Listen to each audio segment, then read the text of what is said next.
Parallel arrangement यहाँ पे क्यों हुआ, यहाँ पे परपेंडिकुलर क्यों हुआ, और ये रैंडम को तो छोड़ो, ध्यान देना। जब सनलाइट आता है तो बहुत ज्यादा अगर इंटेंसिटी का सनलाइट आएगा तो भाई इससे जो क्लोरोफिल है, ठीक है, क्लोरोप्लास्ट के इनसाइड में जो क्लोरोफिल प्रेजेंट होते हैं वो डैमेज हो सकते हैं। ये जो H2O आया हुआ है, ये मत समझना ये ऑक्सीजन, ये 12 H2O है, 12 H2O में से 6 H2O हट गया, जिसमें से हाइड्रोजन इसमें चिपक गया और ऑक्सीजन उधर निकल गया, ठीक है, और बाकी जो 6 H2O बचे हुए हैं उसको एडिट ना, ये नहीं, ये जो है ये सिंथेसाइज्ड H2O, ठीक है, इसको हम लोग बोलते हैं सिंथेटिक H2O, ग्लूकोज बनेगा CH2O। ध्यान देना, ये C6H12O6 का कौन सा फॉर्मूला है, एम्पिरिकल फॉर्मूला, ठीक है, एम्पिरिकल फॉर्मूला है, तो तुम्हारे बुक में एम्पिरिकल फॉर्मूला के टर्म पे उसको डिनोट किया हुआ है। ये मत समझना कि तुम्हारा ग्लूकोज ही है, C6H12O6 ही है, क्लियर। एक्चुअली में इसको बैलेंस नहीं किया है, बिना बैलेंस किए हुए लिखा है, तो CH2 और O के फॉर्म में लिखा हुआ है, एम्पिरिकल फॉर्मूला के फॉर्म में, तो ये तुम्हारे दिमाग से उतरना नहीं चाहिए। और साथ साथ भाई हमको पता है कि यहाँ से ऑक्सीजन गैस लिबरेट होता है, मतलब इवॉल्व होता है। हाँ, तो कल जो था, मतलब पिछले वाले क्लास में जो था, ये तुम लोग का TW इंगलमैन तक का जो टॉपिक था ये कवर हुआ है, एक्सपेरिमेंट्स, ठीक है। आज हम लोग का उसका आगे का देखना था, एक और साइंटिस्ट का तुमको एक्सपेरिमेंट देखना है। इसके बाद हम लोग अपने एक्चुअल टॉपिक पे, फोटोसिंथेसिस के फिर प्रोसेसेस पे हम लोग एक एक करके उतरेंगे, क्लियर, कि फोटोसिंथेसिस होता कहाँ है, कौन कौन से टाइप के पिगमेंट जो रहते हैं ये यहाँ पे इन्वॉल्व होने वाले हैं, किस टाइप के पिगमेंट का क्या काम होगा, क्लियर। उसके बाद फिर फोटोसिंथेसिस का पूरा प्रोसेस, हिल रिएक्शन, मतलब लाइट रिएक्शन, डार्क रिएक्शन, सब चीज पूरा डिटेल में देखेंगे, क्लियर है। तो ठीक है, चलो नेक्स्ट, आज के लिए हेडिंग लगाओ एक्सपेरिमेंट। नंबरिंग देख लेना भाई, मेरे को नंबरिंग याद ही नहीं है, वो कौन से नंबर का एक्सपेरिमेंट था TW इंगलमैन का, मे बी फोर्थ, ठीक है। आज हम लोग का फिफ्थ आ जाएगा, यहां से नंबरिंग चेक कर लेना इसको। कॉर्नेलियस वॉन का यहां पे तुम्हारा क्या है, एक्सपेरिमेंट है, ठीक है।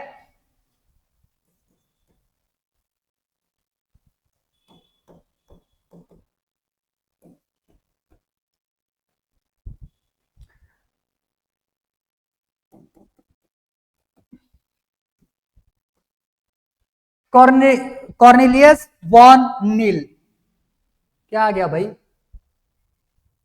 अच्छा ये नहीं मिटा था क्या, वेट, पता चला बायो में मैथ्स पढ़ रहे हो, जिसको छोड़ करके भागे हुए हो वही तुम्हारी जिंदगी में फिर वापस आ गया, हालांकि वो तो तुमसे छूटने वाला है नहीं, फिजिक्स केमिस्ट्री में तो जा ही रहा है, क्लियर। चलो भाई, तो कॉर्नेलियस वॉन नील, कॉर्नेलियस, एक काम करो, डेट्स वगैरह ना, अब मैं वही सोच रहा था, मेरे को याद रहते हैं, मैं यहाँ पे तुमको नोट डाउन करवाते चलूंगा, तुम्हारा बर्डन फालतू का बढ़ते जाएगा। भाई हिस्ट्री का एग्जाम तो है नहीं, खुदा ना खास्ता कौन से वाले साइंटिस्ट का कभी डेट किस काल में पूछा रहेगा, अब तो पूछने का चांसेस बहुत कम है, इग्नोर मार दो, अभी ना लिखो। मैं पूरा बुक कंप्लीट होने के बाद, जैसे 11th का सिलेबस अपना नीट के लिए कंप्लीट हो जाएगा, फिर 12th का नीट स्टार्ट होने से पहले, मतलब जैसे 11th नीट का सिलेबस कंप्लीट हो जाता है, बायो के आखिरी क्लास में मैं तुमको सारे डेट्स जो जो इंपॉर्टेंट होंगे उसको मैं लिखवा दूंगा एक बार में, मुश्किल से एक आध पेज में आ जाएगा, हम लोग को सारे नहीं लिखने हैं, जो मोस्ट कॉमन और मोस्ट इंपॉर्टेंट रहेगा सिर्फ उसी को लिखेंगे, तो एक जगह पे तुम्हारे सारे के सारे डेट्स भी आ जाएंगे। अब भाई इतने सारे साइंटिस्ट है, कौन कब पैदा हुआ है, कौन कब मरा हुआ है, अगर ये ढूंढने बैठ जाओगे तो तुम्हारा हिस्ट्री से पढ़ना ज्यादा फायदेमंद हो जाएगा, ठीक है। तो बुक्स में भी तुम्हारे डेट्स लिखे हुए रहते हैं, मोस्टली डेट्स मेरे को भी याद रहते हैं, लेकिन मैं तुमको डेट्स करने के लिए बिल्कुल रिकमेंड नहीं करूंगा, ठीक है। तो डेट्स तुम्हारा एक तो फालतू का बर्डन ही बढ़ाता है, ज्यादा कुछ है नहीं। Cornelius Van Niel, clear. तो इसने क्या किया, इसका एक्सपेरिमेंट भाई बहुत इंपॉर्टेंट था, ठीक है, इसका एक्सपेरिमेंट जो था ये बहुत ज्यादा इंपॉर्टेंट था। अब ध्यान दो इसका इंपॉर्टेंस क्यों आता है। अगर हम लोग फोटोसिंथेसिस रिएक्शन की बात करें, जो तुम लोगों ने क्लास 8th 10th में पढ़ा हुआ था, तब के केस में लिखोगे क्या, carbon dioxide CO2 plus H2O, ये मिलेंगे, सनलाइट का यूज होगा, क्लोरोफिल वगैरह सब रहने वाला होगा, और इसके लिए तुम्हारा जो ग्लूकोज बनेगा CH2O, ध्यान देना ये C6H12O6 का कौन सा फॉर्मूला है, एम्पिरिकल फॉर्मूला है, ठीक है, एम्पिरिकल फॉर्मूला है। तो तुम्हारे बुक में एम्पिरिकल फॉर्मूला के टर्म पे उसको डिनोट किया हुआ है, ये मत समझना कि ये तुम्हारा ग्लूकोज, ये ग्लूकोज ही है, C6H12O6 ही है, क्लियर। एक्चुअली में इसको बैलेंस नहीं किया है, तो बिना बैलेंस किए हुए लिखा है, तो उसको CH2 और O के फॉर्म में लिखा हुआ है, एम्पिरिकल फॉर्मूला के फॉर्म में, तो ये तुम्हारे दिमाग से उतरना नहीं चाहिए। और साथ साथ भाई हमको पता है कि यहाँ से ऑक्सीजन गैस भी लिबरेट होता है, मतलब इवॉल्व होता है, ठीक है, क्लियर। अब समझने वाली बात यहाँ पे क्या है, जब भी कोई सा प्लांट फोटोसिंथेसिस परफॉर्म करता है, सुन लो पहले फिर लिखेंगे, जब भी कोई सा एक प्लांट फोटोसिंथेसिस परफॉर्म करता है तो वहां पे सोर्स ऑफ हाइड्रोजन के फॉर्म में, ठीक है, हाइड्रोजन के लिए H2O का यूज किया जाता है, क्योंकि यहाँ पे भाई तुमको क्या बनाना है, ग्लूकोज, कार्बन डाइऑक्साइड में तो हाइड्रोजन है नहीं, हाइड्रोजन को इसमें तुमको लाकर के अटैच करवाना है, तो यहाँ पे हाइड्रोजन का जो सोर्स है वो क्या है, H2O, वाटर। क्लियर? तो हाइड्रोजन कहां से आया ये तो पता चल गया भाई, हाइड्रोजन आया हुआ है H2O से। अब बच जाता है यहाँ पे ये जो बाई प्रोडक्ट में तुम्हारा ऑक्सीजन मिल रहा है, ये कहां से आया? क्लियर? वो कहां से आया? तो उस ऑक्सीजन को पता करने के लिए हमारे पास दो दो सब्सटेंसेज हैं, दो रिएक्टेंट्स हैं, और दोनों के पास ऑक्सीजन अवेलेबल है, दोनों के पास ऑक्सीजन प्रेजेंट है, तो भाई दोनों में से किसी एक से हुआ हाइड्रोजन आया हुआ रहेगा, या तो H2O से आया हुआ रहेगा या फिर CO2 से आया हुआ रहेगा। क्लियर? तो यहाँ पे H2O क्या है, हाइड्रोजन डोनर, बुक में यही लिखा है, हाइड्रोजन डोनर। तो हाइड्रोजन डोनर के लिए प्लांट्स किसका यूज करते हैं, वाटर का। हाइड्रोजन डोनर के लिए हायर प्लांट्स, ठीक है, ये हायर प्लांट्स की बात कर रहे हैं, हायर प्लांट्स H2O का यूज करते हैं, और इस हिसाब से ये तुम्हारा पूरा का पूरा प्रोसेस हो जाएगा, जिसके वजह से तुम्हारा क्या क्या बन करके आया, एक ग्लूकोज और बाई प्रोडक्ट में ऑक्सीजन। क्लियर? क्लियर? तो हाइड्रोजन को तो पता चल गया कि वो कहां से आया हुआ, सोर्स ऑफ हाइड्रोजन यहाँ पे क्या हो जाएगा, H2O, ठीक है, सोर्स ऑफ हाइड्रोजन यहाँ पे क्या हो जाएगा, H2O। बट ये ऑक्सीजन कहां से आया हुआ है ये किसी को नहीं पता था। मतलब भाई ऑक्सीजन तो ये रिएक्टेंट में से ही किसी से आएगा, या तो कार्बन डाइऑक्साइड उसको देगा या फिर H2O देगा। तो वो जो ऑक्सीजन है ये आया कहां से है, इसी के लिए एक्सपेरिमेंट किया हुआ था कॉर्नेलियस वॉन नील ने। आ गया होगा इतना समझ में? ठीक है, क्लियर? हाँ, एक चीज और, माइक का थोड़ा सा भी प्रॉब्लम है, तुरंत बोल देना। क्लियर? थोड़ा सा भी वॉइस डिस्टॉर्ट हुआ तुरंत मैसेज कर देना, मैं माइक चेंज करूंगा। फिर एक्चुअली में क्या है, ये बायो का क्लास होते होते तक तुम्हारा सारे ऑफलाइन क्लास खत्म हो जाते हैं, तो इसके वजह से दोनों माइक्स की पूरे चार्जिंग डाउन हो चुके रहते हैं। ठीक, तो फिर भी एडजस्ट करके तो चला ही लेंगे, ऐसा कोई प्रॉब्लम है नहीं। चलो, तो यहां पे ये क्या आ जाएगा भाई, CO2 H2O, ये पूरा का पूरा प्रोसेस हो गया। इसमें से हमारे लिए क्वेश्चन क्या है कि भाई वो ऑक्सीजन कहां से आया। Clear? What is the source of oxygen, by product जो बना हुआ है ऑक्सीजन, उसका सोर्स क्या है। तो चलो यहां पे कुछ पॉइंट्स लिख लो।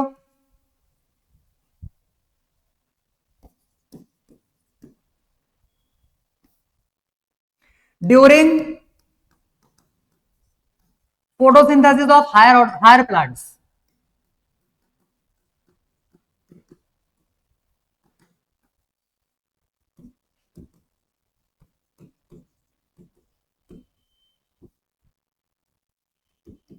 H2O is used as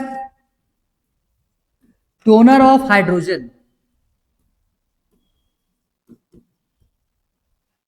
Donor of hydrogen.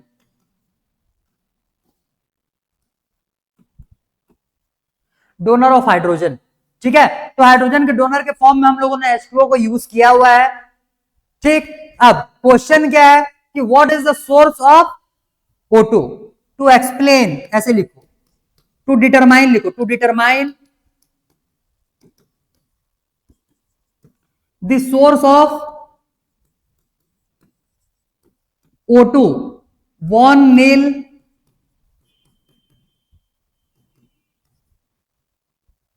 performed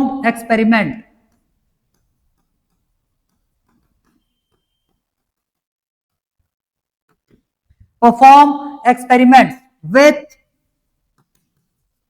याद रखना, ब्लू ग्रीन, सॉरी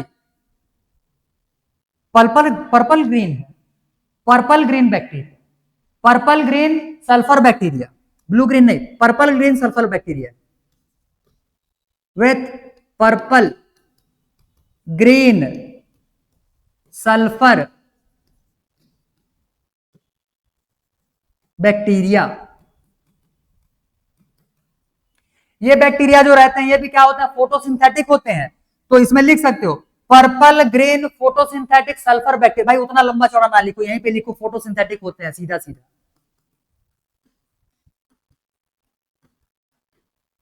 फोटोसिंथेटिक होते हैं। ध्यान देना, हायर प्लांट्स फोटोसिंथेसिस के लिए H2O को हाइड्रोजन डोनर के फॉर्म में यूज करते हैं, और पर्पल ग्रीन सल्फर बैक्टीरिया जो रहता है, ये हाइड्रोजन के डोनर के लिए इनऑर्गेनिक सल्फर का यूज करेगा। इनऑर्गेनिक सल्फर मतलब H2S का यूज करेगा, इनऑर्गेनिक H2S का यूज करेगा।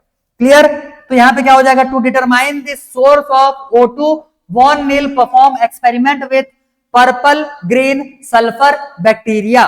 तो पर्पल ग्रीन सल्फर बैक्टीरिया जो रहता है, ये used inorganic H2S for hydrogen donor.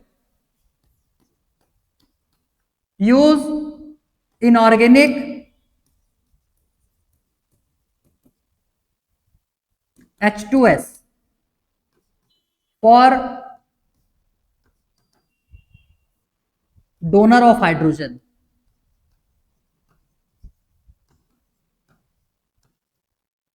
ठीक है, for donor of hydrogen. Clear है? क्लियर। अब भाई अब अंदाजा तुमको भी लग चुका रहेगा, H2O की जगह पर अगर H2S लेते हो, ध्यान देना अभी लिखेंगे डिटेल में, पहले समझो। H2O की जगह पर H2S लेते हो, तो अगर ये ऑक्सीजन H2O से आया हुआ रहता तो H2S से एक्सपेरिमेंट करेंगे तो ये सल्फर मिलना चाहिए इधर। और अगर ये ऑक्सीजन कार्बन डाइऑक्साइड से आएगा तो भाई H2S यूज करो, चाहे कुछ भी यूज कर लो, तब भी ऑक्सीजन ही इवॉल्व होगा, क्योंकि कार्बन डाइऑक्साइड तो यूज होना ही है। बात समझ में आ रहा है? कार्बन डाइऑक्साइड जो है ये यूज होना ही है एनी हाउ। तो अगर ये ऑक्सीजन कार्बन डाइऑक्साइड से आएगा तो ये H2S लो, H2O लो, कुछ भी लो, उससे कोई फर्क नहीं पड़ने वाला, हर केस में तुम्हारा ऑक्सीजन इवॉल्व होगा। लेकिन अगर ये ऑक्सीजन H2O से आ रहा होगा, तो अगर हम लोग H2O की जगह पे H2S अगर यूज किए, तब के केस में यहां पे तुमको क्या मिल जाएगा, सल्फर मिल जाएगा। और यही एक्सपेरिमेंट वॉन नील ने किया हुआ है। और इसके एक्सपेरिमेंट में जब इसने पर्पल ग्रीन सल्फर बैक्टीरिया के साथ में एक्सपेरिमेंट किया, तो कार्बन डाइऑक्साइड और क्या यूज करेगा, ये H2S यूज करेगा। तब के केस में तुम्हारा ग्लूकोज बनेगा और साथ ही साथ बाई प्रोडक्ट में सल्फर बनेगा। आ गया ये समझ में? ठीक है, तो उससे ये एक्सप्लेन हो जाएगा भाई कि ये जो ऑक्सीजन बाई प्रोडक्ट के फॉर्म में तुमको फोटोसिंथेसिस में मिलता है इन हायर ऑर्डर प्लांट, वो जो ऑक्सीजन रहता है ये कहां से आया हुआ है, ये H2O से आया हुआ है। क्लियर? क्लियर हो गया होगा कॉन्सेप्ट? इतने को जल्दी नोट डाउन करो, फिर उसको लिखवाते हैं विथ इक्वेशन। और एक्चुअली में इसका जो तुम्हारा नया एक इक्वेशन बन जो तुम्हारी बुक के आखिरी में दिया हुआ है, वो नया इक्वेशन के बारे में भी थोड़ा सा देखेंगे, एक्सप्लेन करेंगे, समझेंगे। पर इतने को नोट डाउन करो भाई जल्दी, स्पीड में note it down fast. Done, very good. आगे देखो, अब इसका एक्सपेरिमेंट नेक्स्ट पेज में। डायग्राम कुछ नहीं है, कहां बैक्टीरिया को बनाते फिरोगे और फोटोसिंथेसिस को, सीधा इसका लिखो, क्या बोलना चाहिए उसको, एक्सप्रेशन या इक्वेशन, ध्यान देना।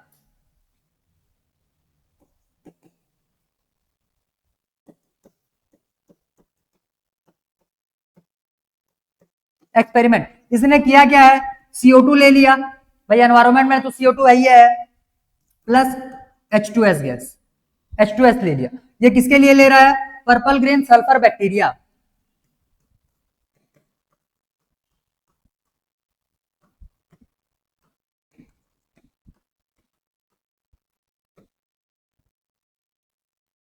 यहां से होगा क्या, सनलाइट ट्रैप किया जाएगा और बनेगा क्या यहां से, CH2O plus S।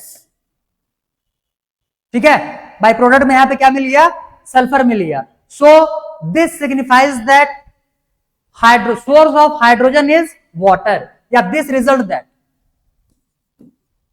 So this experiment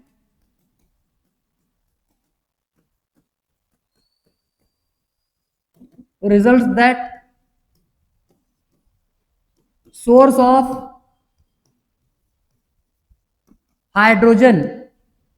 oxygen in photosynthesis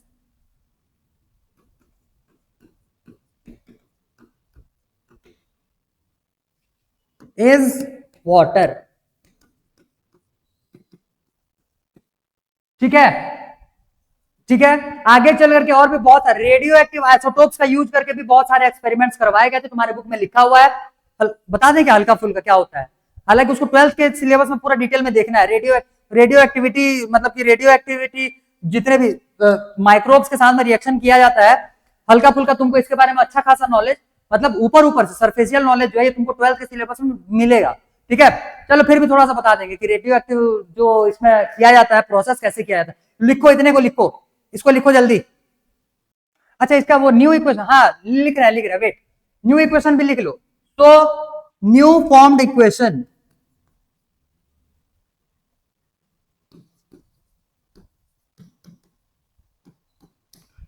नया फोटोसिंथेसिस का इक्वेशन क्या होता है, CO2 6 प्लस 6H2O लिया जाता था क्लास 8 और 10th में बैलेंसिंग करने के लिए। भाई यहां पे ऐसा नहीं होगा, यहां पे क्या होगा, 12H2O लिया जाएगा, gives C6H12O6 plus 6H2O plus O2, 6O2। ठीक है, ध्यान दो, ये जो H2O आया हुआ है, ये मत समझना कि ये ऑक्सीजन, ये 12H2O है, 12H2O में से 6H2O हट गया, जिसमें से हाइड्रोजन इसमें चिपक गया और ऑक्सीजन उधर निकल गया। ठीक है, और बाकी जो 6H2O बचे हुए हैं उसको एज इट ना, ये नहीं, ये जो है ये सिंथेसाइज्ड H2O है। ठीक है, इसको हम लोग बोलते हैं सिंथेटिक H2O। सिंथेटिक H2O कैसे बना हुआ है, H2O हाइड्रोजन प्रोवाइड किया था, कार्बन डाइऑक्साइड ऑक्सीजन प्रोवाइड किया था, इन दोनों के मिलने से ये तुम्हारा H2O बना हुआ है। ये मत समझना कि यही H2O यहाँ पे कॉपी मारा हुआ रहेगा ना, हाइड्रोजन H2O दिया, ऑक्सीजन कार्बन डाइऑक्साइड दिया, और फिर वापस से यहाँ पे H2O सिंथेसाइज हुआ है, इसी वजह से ये H2O को बोला जाता है सिंथेटिक H2O या सिंथेटिक वाटर। क्लियर क्लियर, तो ये हो जाएगा तुम्हारा भाई एक्चुअल इक्वेशन। तो क्लास 10 क्लास 8 में जो इक्वेशन पढ़ते हैं, ये 6H2O से यहाँ से 12H2O है, यहां से 6 पार करवा दिया जाएगा, तो बचेगा क्या, 6H2O plus 6CO2 plus 6H2O give 6O2 plus 6H12O6। तब के केस में ये वाटर को रिमूव कर दिया जाता है। बट अब जब तुमको पूछा जाएगा कि भाई फोटोसिंथेसिस में क्या क्या बाई प्रोडक्ट बनते हैं, तो सिर्फ ऑक्सीजन चिपका के मत आ जाना, काट देंगे नंबर। आ गया होगा ये समझ में, क्लियर, लिखो लिखो डिटेल लिखो, ये न्यू इक्वेशन, जल्दी करो, फिर आइसोटोपिक टेक्निक थोड़ा सा बता देंगे। डन, वेरी गुड, आगे।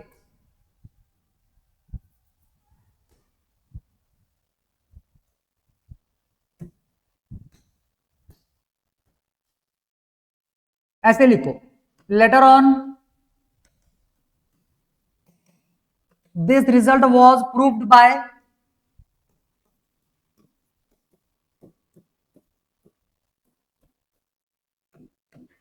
Radio isotopic techniques.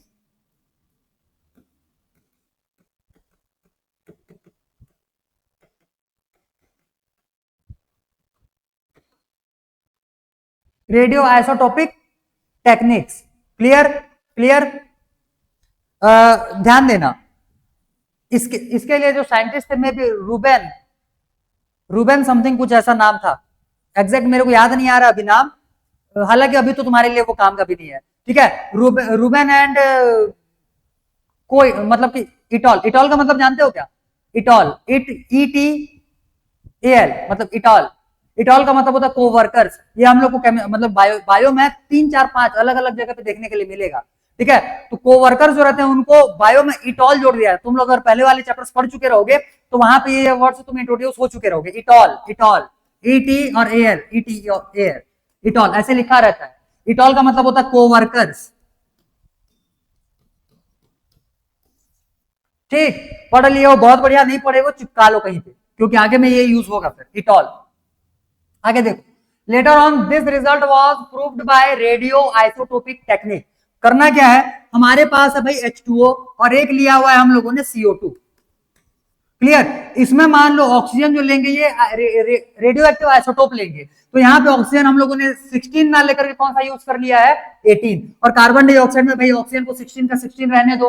अब जब यहाँ पे एक्सपेरिमेंट परफॉर्म किया जाएगा, अब जब नॉर्मल फोटोसिंथेसिस भी हायर ऑर्डर प्लांट्स में भी करवाओगे, तो भी तुम्हारा प्रोडक्ट कैसे बन करके आगे ध्यान दो, यहां से आ जाएगा भाई H2O, और यहाँ पे जो ऑक्सीजन ये कैसा है 18, और प्लस CO2, और यहाँ पे जो ऑक्सीजन ये कैसा है 16, सनलाइट आएगा और यहां से जो तुम्हारा बन करके आएगा क्या चीज, ग्लूकोज, तो ग्लूकोज रहने दो, ऐसे ऐसे ही लिख लो इसको, अभी इसका हम लोग को काम नहीं। प्लस ये आ जाएगा भाई तुम्हारा ऑक्सीजन 18, ठीक है, ऑक्सीजन 18। तो रेडियो एक्टिव आइसोटोप्स टेक्निक के थ्रू यहां से ऑक्सीजन 18 वहां पे गया हुआ है, तो ऑक्सीजन 18 किसके पास था, H2O के पास था, तो ये है तुम्हारा, अच्छा इनका जो साइंटिस्ट का नेम था भाई लिख लो, रूबेन एंड कामेन,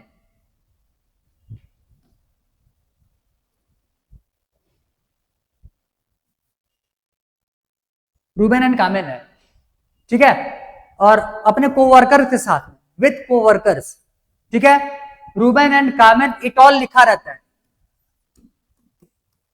ऐसे लिखा हुआ रहेगा, रूबेन एंड कामेन इटॉल, जैसे मान लो लिखा हुआ है तो ये रूबेन एक आदमी हो गया, कामेन एक आदमी हो गया, इटॉल मतलब उनके कोवर्कर्स, उनके साथ में काम करने वाले लोग।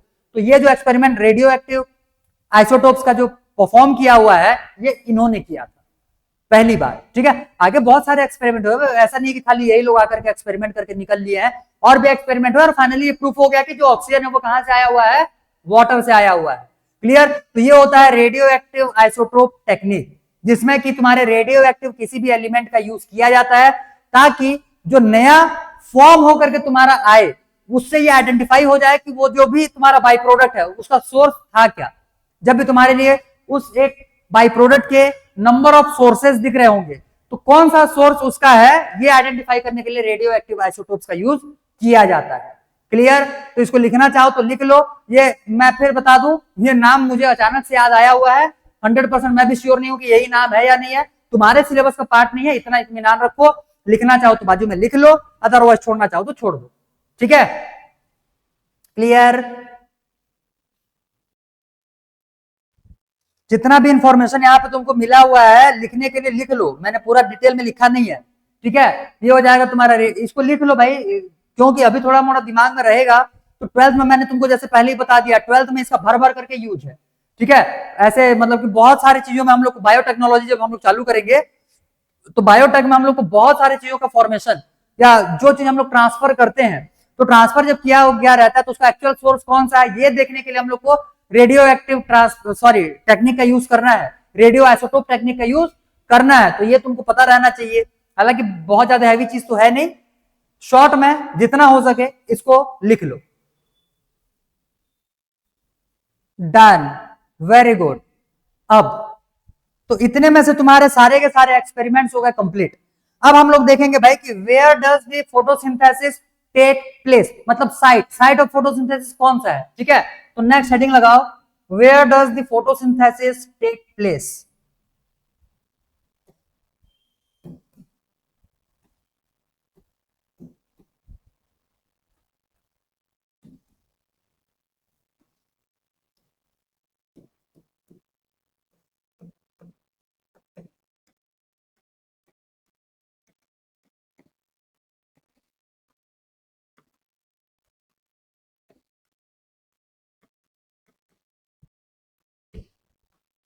बेसिकली साइट ऑफ फोटोसिंथेसिस की बात कर रहे हैं,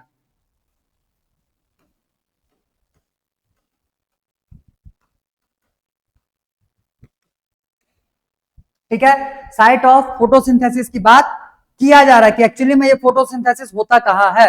तो अब तक को तो तुमको ये समझ में आ चुका रहेगा भाई कि फोटोसिंथेसिस जो रहता है ये तुम्हारे क्लोरोप्लास्ट में होता है।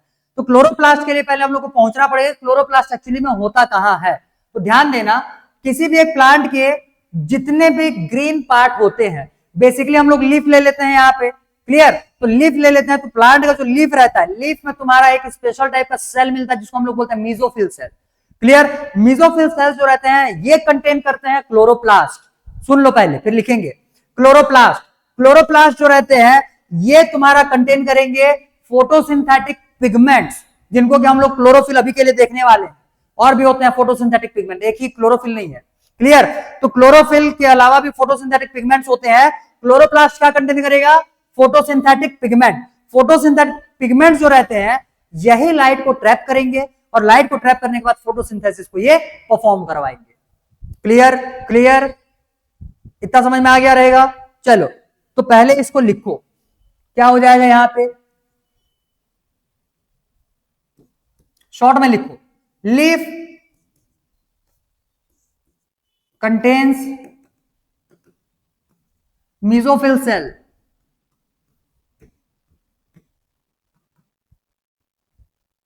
Contains chloroplast. इसके बारे में मैंने सेल वाले में भी तुमको एक बार लिखवाया है। क्लियर, याद जिसको आ गया बहुत बढ़िया, नहीं आया हुआ है पेज पलट के चुपचाप एक बार देख लो भाई, आ रहा समझ में, क्योंकि अब फालतू में क्यों पलटे ना बोलो, पेज पलट करके देख ही लो, ताकि तुमको भी तो पता रहे कि हम लोग कौन कौन सी चीजों को रिपीट कर रहे हैं वापस से, ताकि जब वापस से उस वाले चैप्टर को एक बार पढ़ो तो तुमको समझ में आना चाहिए कि इसका और कहां कहां पे यूज हुआ है।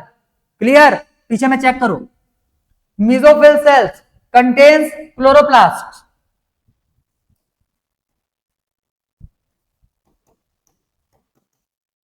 contains photosynthetic pigments,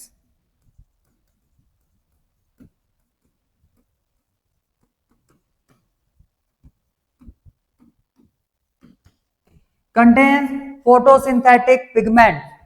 flow chart बनाओ, फिर इसके बारे में और एक डिटेल देखेंगे, जल्दी फ्लो चार्ट बनाओ।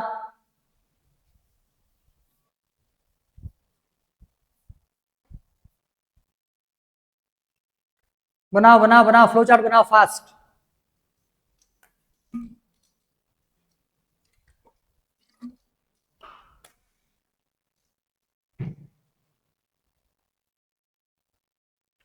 Done, good. फोटोसिंथेटिक पिगमेंट्स हो गया। अब ध्यान देना, जैसे मान लो मैं एक सेल बनाता हूं, एक मेसोफिल सेल बनाते हैं,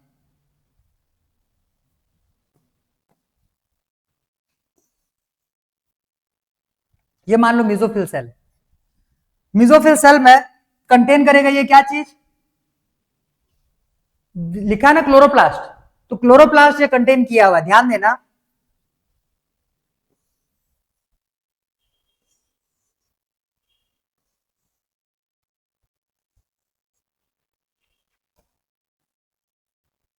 ये सारे के सारे क्लोरोप्लास्ट।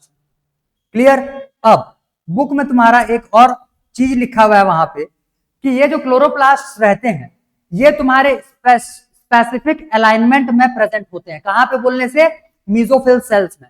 मेसोफिल सेल्स में ये स्पेसिफिक अलाइनमेंट में प्रेजेंट होते हैं, और इनका अलाइनमेंट जो है ये डिपेंड करता है इंटेंसिटी ऑफ इंसिडेंट लाइट पे, कि लाइट जो है, जो इंसिडेंट हो रहा है प्लांट के ऊपर में, उसका इंटेंसिटी कितना है, इस बेसिस पे इनका अरेंजमेंट। देखो ये तुमको ऐसे सीधा खड़ा दिख रहा है, ये तुमको ऐसे लेटा हुआ दिख रहा है, और ये रैंडम पोजीशन पे दिख रहा है कहीं पे भी। क्लियर। तो अब हम लोग देखेंगे भाई कि इंटेंसिटी ऑफ लाइट के बेसिस पे इनका जो अलाइनमेंट रहता है ये कैसे होता है।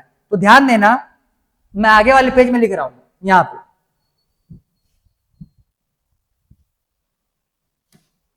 लिखो,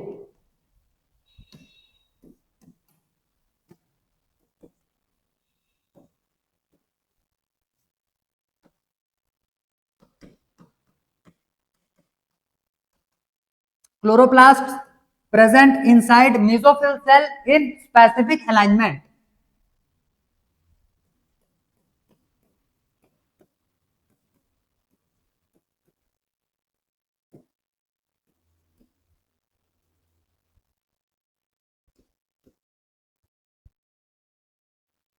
ऐसे लिखो, स्पेशल अलाइनमेंट। रुक जाओ भाई, chloroplast present in mesophyll cell, लिखो इन स्पेसिफिक अलाइनमेंट। एक सेकंड वेट करना, मैं थोड़ा चेक कर लूं भाई, बारिश हो रहा है क्या, ये बड़ा समस्या वाली बात है।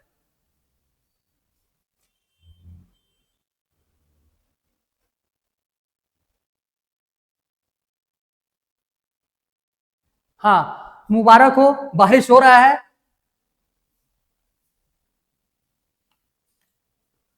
मुबारक हो भाई, बारिश हो रहा है, पावर बस टिक जाए फिर निकाल देंगे, ठीक है। ध्यान दो, chloroplast present in mesophyll cells in specific arrangement, clear. और ये जो अरेंजमेंट है इसको हम लोग दो टाइप से क्लासिफाई करते हैं, अलाइनमेंट, ठीक है, अलाइनमेंट बोलो या अरेंजमेंट बोलो, दोनों वही है। ये दो टाइप से हो जाएगा, एक हो जाएगा तुम्हारा पैरेलल अरेंज, तीन टाइप से एक्चुअली देखना है, तीन टाइप से, एक होता है परपेंडिकुलर अरेंजमेंट या अलाइनमेंट,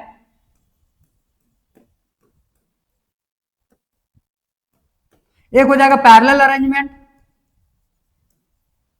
क्लियर, और एक हो जाएगा भाई यहां से तुम्हारा रैंडम अरेंजमेंट, एक हो जाएगा रैंडम अरेंजमेंट, क्लियर। और ये जो अरेंजमेंट होता है ये क्यों क्यों होता है, ये due to incident intensity of incident light, क्या हो जाएगा, due to intensity of incident light,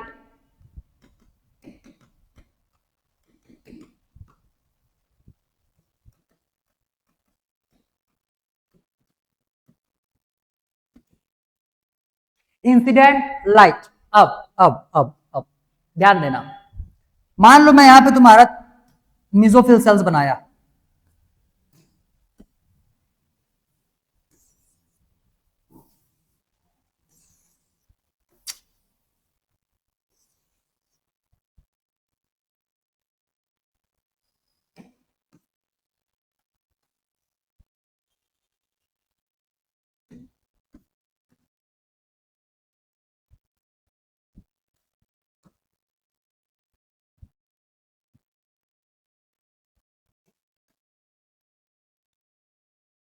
ये अब हम लोग यहां पे देख लेते हैं कि एक्चुअली में ये जो तीन मेसोफिल सेल्स बनकर के आए हुए हैं, तीन मेसोफिल सेल्स बनकर के आए हुए हैं, इस पे हाई इंटेंसिटी का लाइट छोड़ो,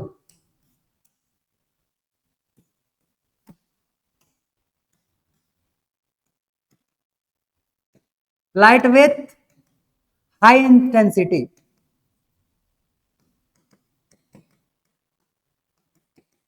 ठीक है, इसमें आ जाएगा लो इंटेंसिटी और इस पे आ जाएगा मॉडरेट इंटेंसिटी,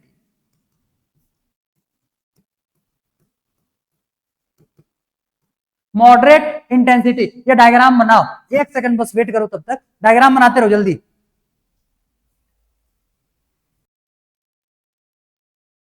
ठीक है, ध्यान देना। अब जैसे यहां पे हम लोगों ने तीन सेल्स बना लिया, इनके अंदर में प्रेजेंट रहते हैं क्या चीज प्रेजेंट रहेंगे, क्लोरोप्लास्ट। अब उनका अलाइनमेंट देखो या अरेंजमेंट देखो कि इनके अंदर में होता कैसे है। जैसे अगर बात करोगे हाई इंटेंसिटी वाले के लिए, तो इसमें होता क्या है, जो क्लोरोप्लास्ट होते हैं वो इस टाइप से अरेंज हो जाते हैं।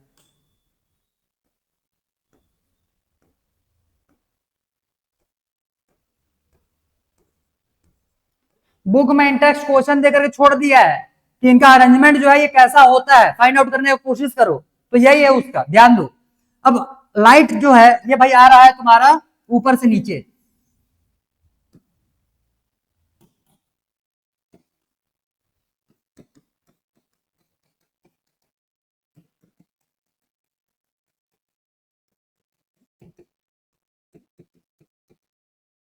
अब हाई इंटेंसिटी होगा तो ध्यान देना, ये जो ये जो क्लोरोप्लास्ट है, ये जो क्लोरोप्लास्ट है, क्लोरोप्लास्ट आया है ऐसे, ठीक, और लाइट भी आ रहा है ऐसे, तो दोनों एक दूसरे के कैसे हुए, पैरेलल हुए कि नहीं हुए भाई, वो भी ऐसे नीचे की तरफ अरेंज्ड है, दिख रहा है ऐसे तुमको, और ये भी तुम्हारा कैसे है, नीचे की तरफ है, तो ये तुम्हारा पैरेलल अरेंजमेंट हो गया। जब लो इंटेंसिटी का लाइट होता है तो यही मेसोफिल सेल्स जो रहते हैं वो लाइट के टुवर्ड कैसे आ जाएंगे, देखना ध्यान से, ये मतलब इस टाइप से प्लेट में अरेंज हो गया, तो लाइट इस पे आएगा अब ज्यादा से ज्यादा, ध्यान देना। मॉडरेट है तो कोई नहीं, मॉडरेट के लिए सीधा सीधा रैंडम मारो, कैसे भी यहां पे रहने वाले होंगे, ठीक है, कैसे भी यहां पे रहने वाले होंगे। तो ये है भाई तुम्हारा हाई इंटेंसिटी, लो इंटेंसिटी और मॉडरेट इंटेंसिटी में इनका अरेंजमेंट। ये जो अरेंजमेंट हुआ है इसको हम लोग क्या बोल रहे हैं, क्योंकि लाइट भी ऐसे ही आ रहा है और ये भी ऐसे ही है, तो ये हो जाएगा भाई पैरेलल अरेंजमेंट।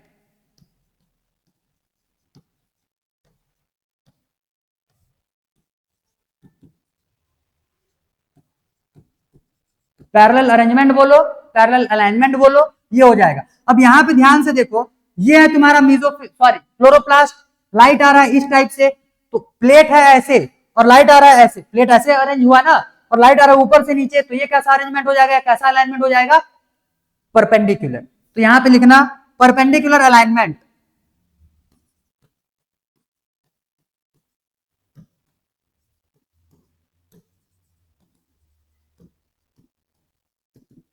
ठीक, और ये हो जाएगा भाई रैंडम अलाइनमेंट।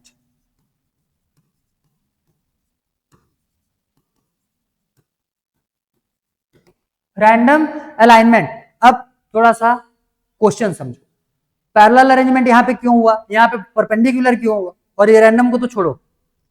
ध्यान देना, जब सनलाइट आता है तो बहुत ज्यादा अगर इंटेंसिटी का सनलाइट आएगा तो भाई इसके जो क्लोरोफिल है, ठीक है, क्लोरोप्लास्ट के इनसाइड में जो क्लोरोफिल प्रेजेंट होते हैं वो डैमेज हो सकते हैं। ठीक है, due to excess light chlorophyll get damaged. So जब बहुत ज्यादा इंटेंसिटी का लाइट होगा तब के केस में उस एक्सेस अमाउंट ऑफ लाइट को एब्जॉर्ब ना करे, इसके लिए सारे के सारे सेल्स इसके कैसे अरेंज हो जाएंगे, पैरेलली अरेंज हो जाएंगे, जिसके वजह से मैक्सिमम लाइट ना मिले, मैक्सिमम लाइट इससे पास थ्रू कर जाए। क्लियर, और कम से कम लाइट इसको मिले ताकि ये उतने ही लाइट को एब्जॉर्ब करे जितना कि क्लोरोफिल को डैमेज करने के लिए ना हो। आया समझ में? क्लियर। वहीं अगर मान लो लो इंटेंसिटी ऑफ लाइट है तो लो इंटेंसिटी ऑफ लाइट में ये सारे के सारे सेल्स, सॉरी सारे के सारे क्लोरोप्लास्ट इस टाइप से पैरेलली अरेंज हो जाएंगे। तो इनका सरफेस देखो अब पूरा का पूरा एक्सपोज हो चुका है किसके तरफ, सनलाइट के तरफ। तो अगर उसका इंटेंसिटी लो होगा, लाइट का इंटेंसिटी अगर लो होगा तब के केस में ज्यादा से ज्यादा लाइट ये एब्जॉर्ब करना चाहेगा, और इसके लिए अपने आप को कैसे अरेंज करता है, परपेंडिकुलर। ठीक है, इसमें parallel to the incident ray, perpendicular to the incident ray, और ये रैंडम है, रैंडम। क्लियर भाई, अगर मॉडरेट लाइट आ रहा होगा तो फिर वो कैसे भी अरेंज हो जाएगा। आ गया होगा ये समझ में, ये समझ में आ गया होगा कि कैसे क्लोरोप्लास्ट अलाइन हुए रहते हैं। तो तीन टाइप से अलाइनमेंट तुमको देखना है, पैरेलल, परपेंडिकुलर और रैंडम। क्लियर, चलो आगे जल्दी करो इसको। स्कूल्स वगैरह में तो इसको सीधा स्किप करके निकाल देते हैं भाई, ये वाले पॉइंट को स्किप करके निकाल दिया जाता है मोस्टली तुम में से जितने लोगों का स्कूल में ये चैप्टर हो चुका रहेगा, यहां से आगे बढ़ चुके रहोगे, उनको पता होगा कि इसको पढ़ाया ही नहीं गया है। क्लियर, चलो चलो चलो जल्दी फटाफट नोट डाउन करो, कम से कम आज पिगमेंट्स थोड़ा मोड़ा देखेंगे। Done, very good. अब ध्यान दो सुनो सुनो। अब इस वाले पैराग्राफ में तुम्हारे और भी बहुत सारे कंटेंट्स दिए हुए हैं, जैसे फोटोसिंथेसिस करवाना है, दो टाइप के रिएक्शंस होंगे, एक हो जाएगा लाइट रिएक्शन, एक हो जाएगा डार्क रिएक्शन। लाइट रिएक्शन में तुम्हारा एनएडीपी एटीपी ये सब बनने वाला होगा, ठीक है, एनएडीपी एटीपी ये सब बनने वाला होता है। उसके बाद फिर तुम्हारा डार्क रिएक्शन स्टार्ट होता है जिसमें कि लाइट रिएक्शन में बने हुए प्रोडक्ट को यूज किया जाएगा, मतलब एनएडीपी वो एटीपी ये सारे जितने भी प्रोडक्ट्स तुम्हारे लाइट रिएक्शन में बने हुए रहते हैं ये सारा कुछ यूज किया जाता है। तो बुक्स में और भी डिटेल लिखा हुआ है, मैं उसको उतना डिटेल अभी नहीं करवा रहा क्योंकि हमारे आगे के टॉपिक्स ही वो सारे हैं, तो यहाँ पे लिखने का और पेज भरने का कोई मतलब है नहीं। मैं उसका बस ओवरव्यू तुमको अभी दे दूंगा, जितना तुम्हारा इच्छा हो लिखने का उतने को लिख लेना, बाकी को हम लोग आने वाले टॉपिक्स में एक एक करके कवर अप करेंगे, एक ही जगह पे लिखोगे बहुत ज्यादा हो जाएगा। ठीक है, तो मैं बस उसका इतने के अलावा इस वाले पैराग्राफ में क्या दिया हुआ है मैं उसका एक ओवरव्यू तुमको दे रहा हूं, जितना तुमको काम का लगे उसको लिख लेना। बाकी मेरे हिसाब से तो 90 से ज्यादा परसेंटेज के पार्ट जो है वो तुमको पहले से भी पता है। क्लियर, जितने लोगों ने क्लास 10th में बायोलॉजी में फोटोसिंथेसिस डिटेल में पढ़ा हुआ था उनको भी पता होगा एनएडीपी, आरयूबीपी। क्लियर, ये सब इंट्रोड्यूस करवाया गया रहेगा उस टाइम पे ही। ठीक है, क्लियर। भाई बारिश होता तो हो जाता, बादल गरजना चालू कर दिया है। ये इस साल 11th क्या मेरे को किसी साल को पढ़ाने नहीं दे रहा है मौसम, किसी भी बैच को मैं नहीं पढ़ा पा रहा हूं ठीक तरीके से, पता नहीं भाई ये इस साल हुआ क्या है। अब दशहरा आते आते तक इतना गर्मी बढ़ चुका रहता है भाई, खड़े धूप करते रहा, ऐसा लगता है जैसे गर्मी का महीना आ चुका है, पानी खत्म नहीं हो रहा है। चलो, ये नेचर से लड़ लड़ के हम लोग पढ़ रहे हैं, आ रहा समझ में, नेचर से लड़ लड़ के पढ़ रहे हैं, जितना हम लोग को लड़ने के लिए अलाउ कर रहा है भाई, बाकी हमारा तो उतना औकात ही नहीं है। ठीक है, नेचर के सामने में घुटने टेकना ही पड़ता है। देख रहे हैं हम लोग जितना अपना कैपेसिटी के हिसाब से लड़ पा रहे हैं, निकाल रहे हैं। अब ध्यान दो यहां पे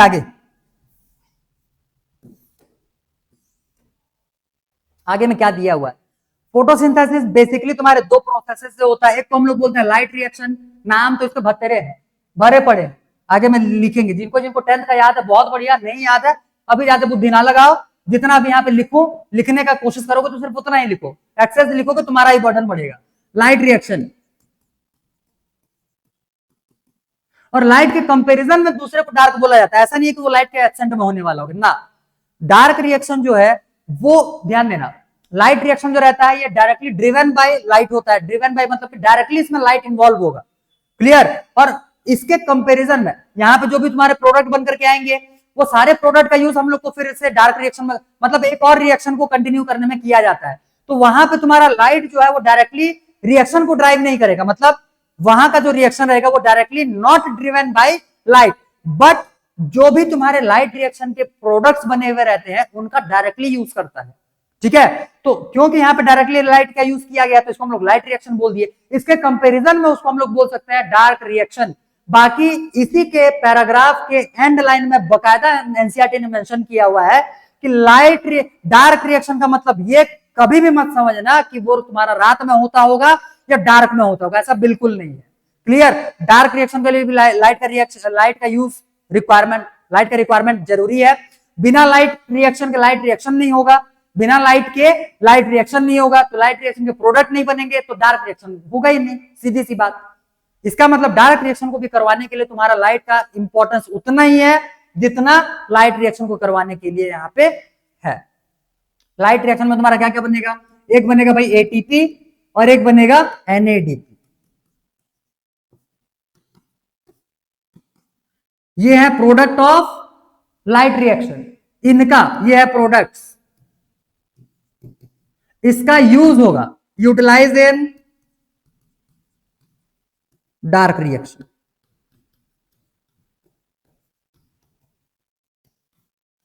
utilise in dark reaction, this reaction is directly driven by light. लिखना चाहो तो उसको लिख सकते हो, ये हो जाएगा डायरेक्टली ड्रिवन बाय लाइट।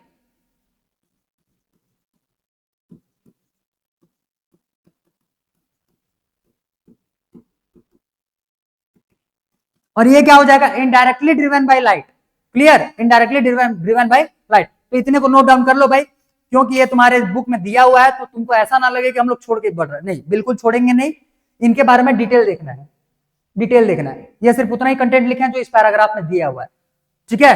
बाकी डिटेल इसके लिए हम लोग आगे में देखेंगे। इतने को नोट डाउन करो फटाफट, फिर चालू करते हैं तुम्हारे फोटोसिंथेटिक पिगमेंट्स की तरफ बढ़ेंगे। उसमें भी एनसीईआरटी एक मिस्टेक किया हुआ है, ठीक है, उसको भी फिर सुधारना है। अब भाई अपना जिंदगी पता नहीं, एनसीईआरटी के आधे मिस्टेक सुधारने में ही निकल जाएंगे।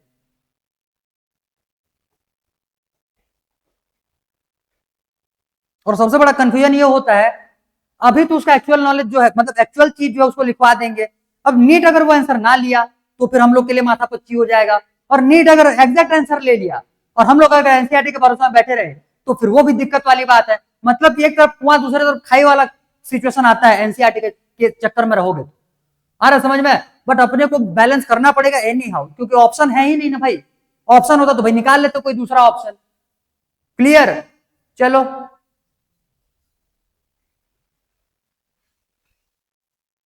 हो गया क्या, जल्दी करो भाई, पिगमेंट्स थोड़ा मोड़ा कर लें।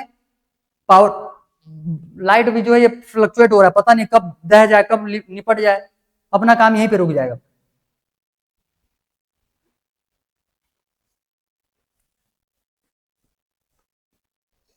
Done, very good. तो इतने में से हो गया भाई तुम्हारा फोटोसिंथेसिस का साइट कहां पे होता है, फोटोसिंथेसिस में फिर तुम्हारे क्या क्या होंगे। उसके बाद फिर हम लोगों ने क्या देख लिया कि फोटोसिंथेसिस में जो क्लोरोप्लास्ट होते हैं ये तुम्हारे कैसे अरेंज होते हैं। उसके बाद फिर हम लोगों ने उसका और थोड़ा सा डिटेल देख लिया। आगे नेक्स्ट हेडिंग लगाओ, फोटोसिंथेटिक पिगमेंट्स।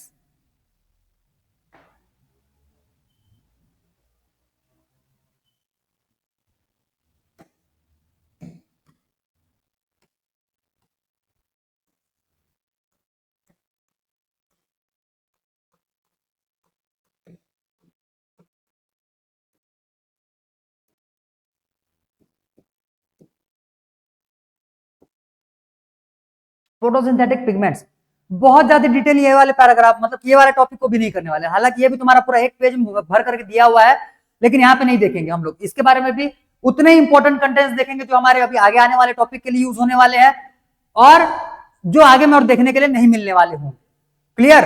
तो जो नहीं देखने के लिए मिलेंगे वो भाई फैक्ट के हिसाब से यहीं पे आ जाएगा, और आगे में जो देखने के लिए मिलने वाले हैं उसको मैं एकदम ऊपर ऊपर से निकाल दूंगा।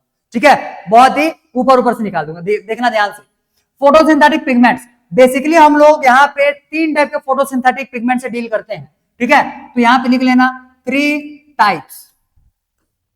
तुम्हारे बुक में 4 टाइप दिया है, वही मिस्टेक है। कहां पे मिस्टेक बता रहे हैं? 3 टाइप के फोटोसिंथेटिक पिगमेंट्स हो जाएंगे। एक हो जाएगा यहां से तुम्हारा क्लोरोफिल ए,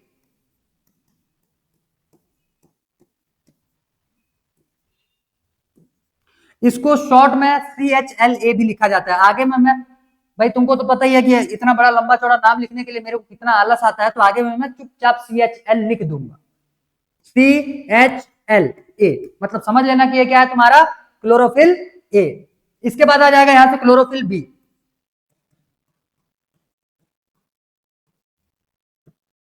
ठीक, इसको बोलेंगे CHLB। आ गया होगा। और बुक में तुम्हारा दिया हुआ है जेंथोफिल और कैरोटिनॉइड। Carotenoid clear? कैरोटिनॉइड ध्यान देना, कैरोटिनॉइड जो रहता है यही तुम्हारा एक ही टाइप है, और उसके तुम्हारे 2 टाइप्स आते हैं। उसमें से एक टाइप होता है जेंथोफिल और एक होता है कैरोटीन। कैरोटीन, तो कैरोटिनॉइड इसका तुम्हारा हो जाएगा तीसरा टाइप, कैरोटिनॉइड। और कैरोटिनॉइड के भाई तुम्हारे 2 टाइप्स आते हैं, एक को बोलेंगे हम लोग जेंथोफिल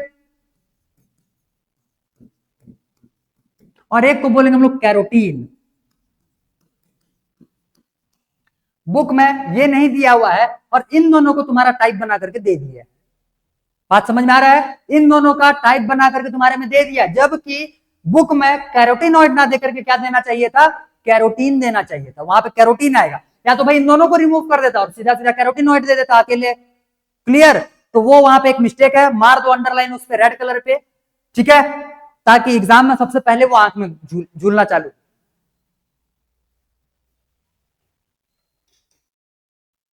क्लियर? अब ध्यान दो, ये जो तुम्हारे फोटोसिंथेटिक पिगमेंट्स हैं, क्लियर, इनमें से इसको हम लोग बोलते हैं necessary pigment.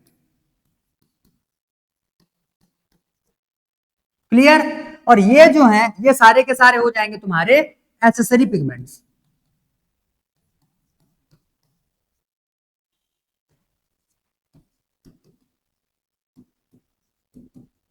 Accessory pigments main photosynthesis में इन्वॉल्वमेंट जो रहेगा वो तुम्हारा क्लोरोफिल ए का होगा। और ये जो बाकी तुम्हारे पार्ट्स दिख रहे हैं या बाकी पिगमेंट जो दिख रहे हैं, ये एक्चुअली में क्लोरोफिल ए को ही प्रोटेक्ट करते हैं। प्रोटेक्ट करते हैं किससे बोलने से? एक्सेसिव सनलाइट से। मतलब ज्यादा से ज्यादा अगर सनलाइट आ जाएगा तब के केस में क्लोरोफिल ए जो है ये डैमेज हो सकता है, तो डैमेज से इसको प्रोटेक्ट किया जाता है। और भी बहुत सारे फंक्शंस होते हैं भाई इनके, बट अभी नहीं देखेंगे, इसको आगे में डील करेंगे जहां पे भी इसका यूज होगा। अभी के लिए सिर्फ इतना बिठा करके रखो, accessory pigments are used to protect chlorophyll A. लिख लो।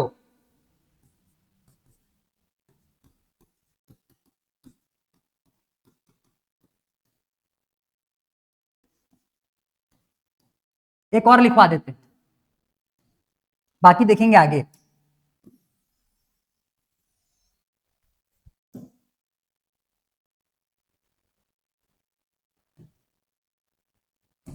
ये सारे एसेसरी पिगमेंट्स हो गए।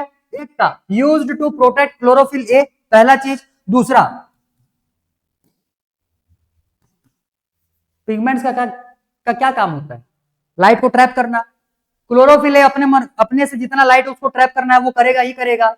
ये भी तो भाई पिगमेंट्स ही है, तो ये भी क्या करेंगे? लाइट को एब्जॉर्ब करेंगे। तो इसके हिसाब से जो फोटोसिंथेटिक रेट, पहले क्लोरोफिल ए अगर अकेले लाइट एब्जॉर्ब करता तो थोड़ा धीरे चलेगा, जब ये सारे मिलकर के लाइट एब्जॉर्ब करेंगे भाई किसी ना किसी वेवलेंथ का तो ये करेंगे ही करेंगे। तो वो जो वेवलेंथ के लाइट्स रहते हैं ये फोटोसिंथेसिस को बूस्ट कर देते हैं, मतलब उसको और थोड़ा सा बढ़ा देंगे, मतलब रेट ऑफ फोटोसिंथेसिस को इंक्रीज कर देते हैं। तो होगा क्या? also used to increase the rate of photosynthesis.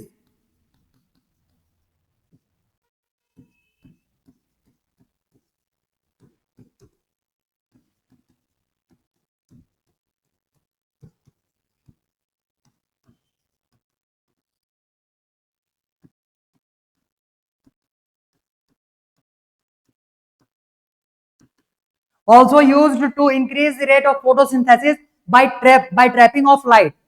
या बाय एब्जॉर्प्शन ऑफ लाइट, जो लिखना चाहो।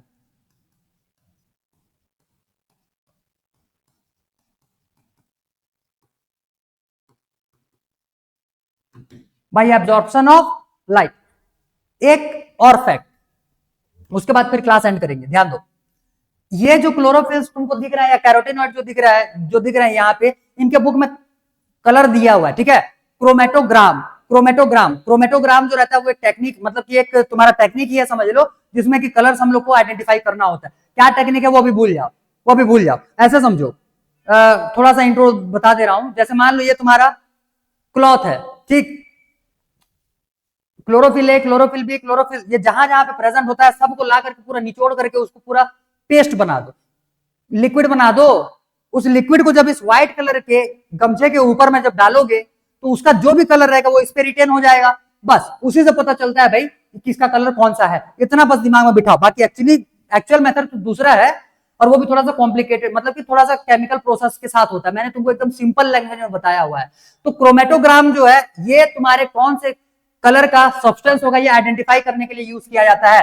तो क्रोमेटोग्राम में क्लोरोफिल ए का जो कलर है ये तुम्हारा कैसे मिलता है, ब्लू ग्रीन, इन क्रोमेटोग्राम, ठीक, क्रोमेटोग्राम। नेक्स्ट, क्रोमेटोग्राम को तुम्हारा क्या बोलना चाहिए, उसको ग्राफ से रिप्रेजेंट किया जाए, उसको क्रोमेटोग्राफ बोलेंगे। तो भाई उसके बारे में देखेंगे आगे। क्लोरोफिल बी तुम्हारा कौन सा कलर में दिखेगा, येलोइश ग्रीन।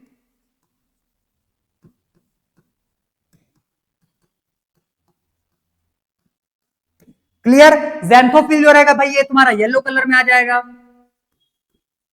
और कैरोटीनॉइड जो लिखा हुआ है लिख लो, वही लिख लो, कैरोटीन की बाजू में चिपका लिया रहना। इसके लिए आ जाएगा तुम्हारा येलो ऑरेंज कलर, मतलब येलोइश ऑरेंज कलर दिखेगा।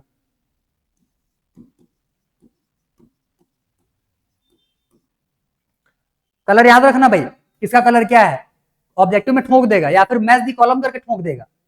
क्लियर। चार यहां पे है, चार ऑप्शन बना करके मैच दी कॉलम में भी इसको ठोक सकता है। तो इसीलिए कलर को अच्छे से याद करोगे, blue green, yellowish green, yellow orange. Clear. चलो इतने को नोट डाउन कर लो भाई आज के लिए, और नहीं करवाते, अब आगे कंटिन्यू करेंगे इसको हम लोग कल। पता चला मैंने टॉपिक स्टार्ट कर दिया, पावर कट हो गया। मैं हर टॉपिक स्टार्ट करने से पहले 50 बार सोचता हूं कंप्लीट हो पाएगा कि नहीं, क्योंकि आधे में खत्म करना डबल लॉस है। एक तो आज आधे किए हुए रहेंगे, फिर कल जब उसी को कंटिन्यू करवाऊंगा तो फिर मेरे को शुरू से ही करवाना पड़ेगा। तो आज जो करवाए वो वेस्ट, और कल का आधा टाइम हो जाएगा, तो डबल लॉस हो जाता है। इसीलिए मेरे को किसी भी टॉपिक को स्टार्ट करने से पहले 10 बार सोचना पड़ता है जब मौसम खराब हो। ठीक है, चलो जल्दी नोट डाउन करो भाई इतने को। इसके बाद फिर बाकी डिटेलिंग इसका हम लोग देखेंगे कल। हाँ यही है, इसी में लिखा हुआ है फोटो ऑक्सीडेशन, यही है, यूज्ड टू प्रोटेक्ट क्लोरोफिल ए जो है, इसी को तुम्हारे बुक में photo oxidation, protect from photo oxidation, protect from मतलब प्रोटेक्ट क्लोरोफिल ए फ्रॉम, लिख लो, फ्रॉम फोटो ऑक्सीडेशन।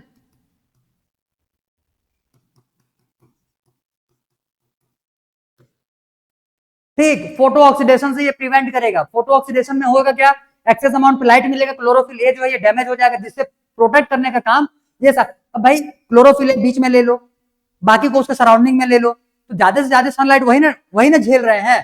तो ये जो बीचों बीच में रहेगा ये तुम्हारा प्रोटेक्टेड हो जाएगा, सीधी सीधी सी बात। क्लियर। तो ये होता है तुम्हारा बाकी सारे एसेसरी पिगमेंट्स के फंक्शन।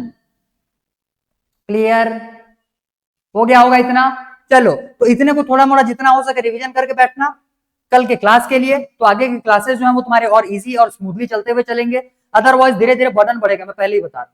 क्लियर, ठीक है। चलो भाई, तो आज के लिए इतना ही था। अब नेक्स्ट क्लास कंटिन्यू करेंगे हम लोग